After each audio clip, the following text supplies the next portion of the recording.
Thanks everyone. How's everyone doing today? All good. Wrapped up the whole week. This is a nice, relaxing Sunday. I'm really glad to be here. We really like Rocket Pool. You guys are super decentralized, and we think it's a great offering that you guys have. This product, the Validated Gateway, is especially relevant to you all. We like that you guys are decentralized. We want to keep you guys decentralized. There's a growing trend in the relay market right now where they're encouraging validators to move to them. But we're bringing the relay to the validators with this product. So the tool is called the Validated Gateway. It's two products in one. It's our BDN Gateway, which is bloXroute's bread and butter, blockchain distribution network. So we're transferring data through our P2P network in very high speed, very low latency. We're the fastest mempool provider right now. We also have beacon chain data as well. That's what this is working with for the validators. So we're working on more accurate head attestations. You guys can't even see that. That's going on. More accurate head attestations, higher sync committee performance. Those are all consensus layer rewards. To my knowledge, there's not a lot of well-known products in the market right now that are prioritizing consensus layer rewards alongside MEV rewards. So we have two products in one with this, consensus layer with the BDN Gateway, and our relay proxy. Like I said, we're moving the relay to you guys. This allows for an increased block value. We're at 6.4% right now. And the lowest latency with relays anywhere in the world. So this is what it looks like right now. We have an option for a self-hosted relay proxy, but right now what we're running this year is the bloXroute node that's nearby validators. We have one available in Singapore, Frankfurt, US, South America, Africa, pretty much anywhere someone wants it.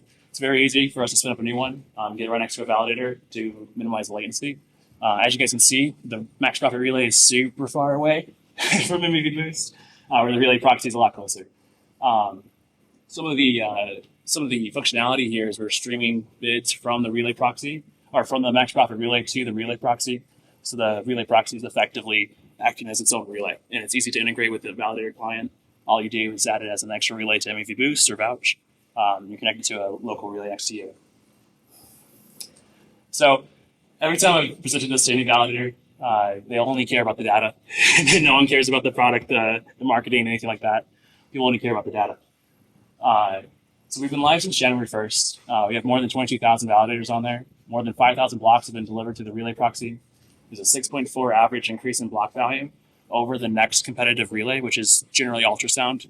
And then 272% max block increase in the last 14 days. And then a 0.4 ETH max increase in the last 14 days as well. And the relay proxy is winning 78% of the time.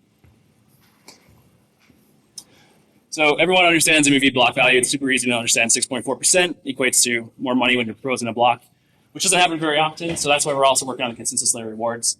Right now, our initial target is head attestations.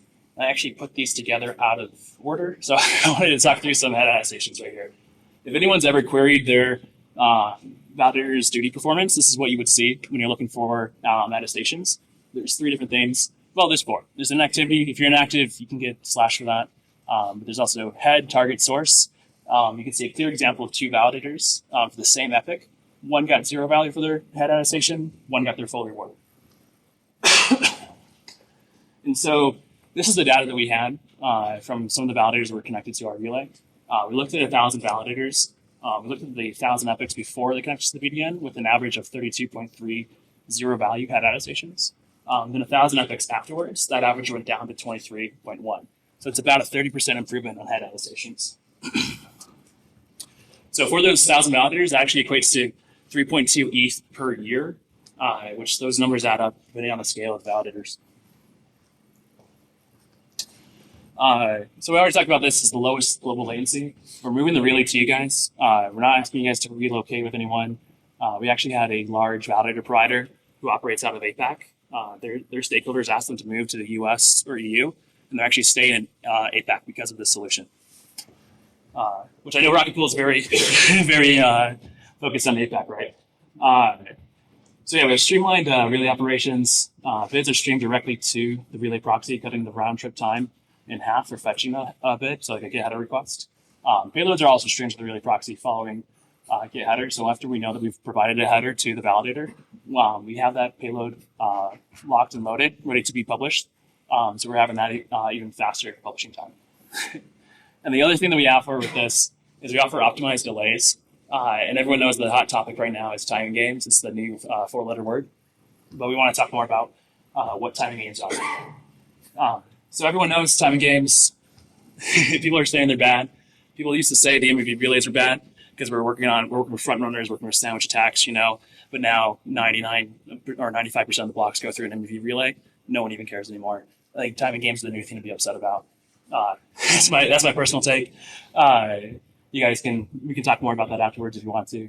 But the two main reasons it's bad is slower block propagation, and it's also a centralization vector. So let's talk about why people do timing games really quick. This is from P2P. They published some information about this. Everyone knows P2P is a partaker of timing games. They also did a lot of research about how this impacts the bid value. So as you see later into the slot, bid value goes up. Earlier on, those values are pretty low. So everyone says delays are bad, though. But we're going to look at some of the timing between the two top relays right now, bloXroute and ultrasound. Both relays added delay. What we found is the more we optimize, the worse performance our relay got. We got our get header time down to 1 millisecond, and that is which is great performance, right? But if you're returning a bid 1 millisecond and someone else has a slower relay, waiting 100 milliseconds longer, they're going to return a later bid. So because of that, the ultrasound relay and the bloXroute relay, we both add a delay during the get header request. It responds a little bit later. I tried to put some emphasis on these lines being slanted with a higher degree angle because when we look at the relay proxy, since there's lower latency, we have a longer delay that's in control of the validator with really low network latency providing that back. And then what about centralization? We are one of the, I feel like we're one of the leaders in the relay space to bring the relay to the validator. We don't want to have validators co-locate with relays. We don't want builders to co-locate with relays. We want everyone to operate where they want to operate, and we'll bring the data to them. So like we said, we have the local bloXroute node. There's also the option for self-hosting the relay proxy as well. So here's our pricing scheme right now. It's a flat fee for 6 months, 6 months or 12 months with a little bit discount for the 12 months. It's based on the number of pub keys. What this equates to, though, here's the actual earnings from a validator that is connected today with 5,000 validators. Their annual earnings are 74.4 ETH. Just from MEV value alone. From attestations, they're going to average about 16 ETH extra from the performance with the BBN, and the annual cost is only going to be 41.65 ETH. So yeah, the summary, the total value of the validator gateway, increased earnings with the consensus layer and execution layer. The timing games are in your control, or you take away the uncertainty of network latency, and you get to stay in the region of your choice and maximize the performance of your nodes. And that's all I got for you.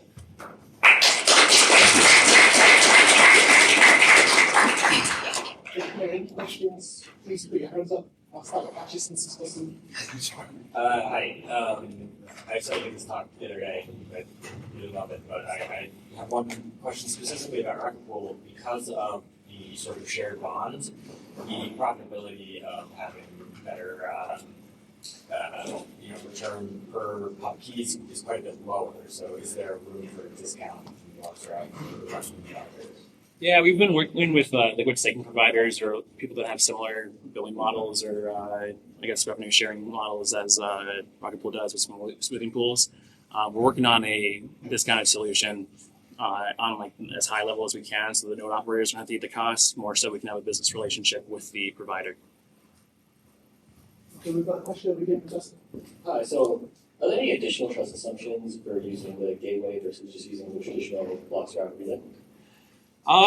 There's not. We actually ask that you use that in conjunction with multiple relays. We never ask for just exclusivity with these things. The only time we ask for exclusivity is if there's a specific compliance feature associated with that. So if you're paying for compliance, you're using everyone that can match that compliance.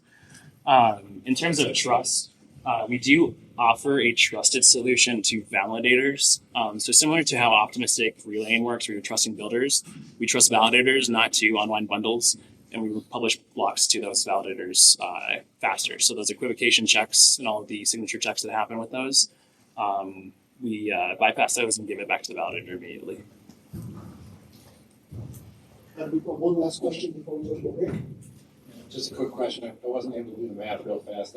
In the 1 to 100 category, where is it become profitable? Where is it profitable? Yeah, how many validators do you need to make it worthwhile when you're small source? So if you add up the additional consistency rewards and the additional MEV of this, an assumption of 2 blocks a year for a single validator, you will see about a 0.004 profit. We are working on a better billing model for the lower number of validators because we see like the most earnings that we can grow for this is in MEV. So the more block proposals you have, the more earnings you see that year. So we are working on a better billing model for the 1 to 100 model. So you're saying even one would be profitable or something? Yeah, one would be profitable. It'd be like $4. So. Okay, everyone, that's the end of the question section. Can you please give a warm thanks to our guest Ben?